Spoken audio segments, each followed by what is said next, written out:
పండక్కి చేసుకున్న పిండి వంటలు 2 మంత్స్ తినేవాళ్ళం. ఓ కరెక్ట్‌గా మా ఊర్లో పొంగలయ్యేసరికి మా ఊర్లో జాతర ఉంటది. ప్రోగ్రామ్స్ చాలా బావుంటాయి. ఫుల్‌గా ఎంజాయ్ చేసేవాళ్ళం. మీకే ప్రోగ్రామ్ ఇష్టం? Recording dance.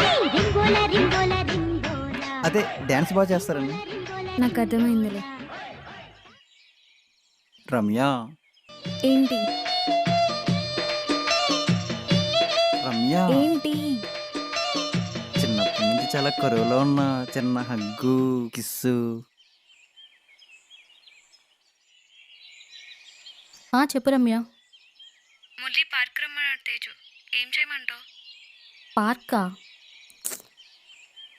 మనమేంటి, మన ఫ్యామిలీస్ ఏంటి? అబ్బాయిలతో పార్క్కి వెళ్తే ఇంకేమైనా ఉందా?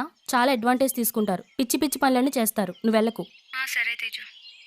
ఏంటి ఒక అమ్మాయిని పార్క్ తీసుకొచ్చి ఇలాగేనా మాట్లాడేది? రమ్య, నీ దగ్గర నుంచి ఇది ఎక్స్పెక్ట్ చేయలేదు. నేను వెళ్తున్నా. రమ్య, హే. ఏ, రమ్య. ఇదేంటి పార్క్లో చాలా మంది పనులు కానీ చేస్తారు, ఇది కనీసం హక్కు కూడా ఇవ్వట్లేదు. ఇది ఎక్కడ పెట్టుకుని ఇప్పుడు నేను బొక్క అయిపోయింది ఈ అమ్మ.